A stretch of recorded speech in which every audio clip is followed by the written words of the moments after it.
Hello, good morning. Sa videong ito, mag-open up tayo ng mga feelings. Di ba, charot? Wala tayong may upload na iba. So, mag-start tayo. Naisip ko lang ito. Tungkol sa pagmamahal, di ba? Minsan, naranasan mo na ba yung nagmahal ka? Tapos in the end, pinagsisisihan mo. Kasi, naghiwalay kayo eh. Pero nung time na hindi pa kayo naghiwalay, nagsisisi ka ba na nakilala mo siya, di ba hindi? Tao lang tayo, nagmahal tayo. May mga pagkakataon talaga na hindi lahat ng ginusto natin, pilit natin. Kaya, minsan, tapos umabot sa point na naghiwalay kayo.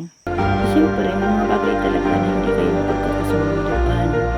Kaya yun yung rason na naghiwalay kayo. O meron naman ibang bagay na hindi na kontento. Kasi yung salitang kontento kasi kung wala ka rin respeto.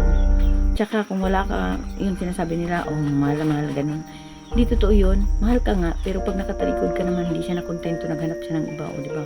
Kawalan din ng respeto yun. Kaya, kung gusto mo sa isang relasyon na hinahanap mo, dapat may love, may respeto, may kontento. Dapat kompleto yan siya. Kasi, kung wala yung tatlo na yan, hindi magsama yung tatlo na yan, hindi mabubuo yung relasyon na hinahanap mo.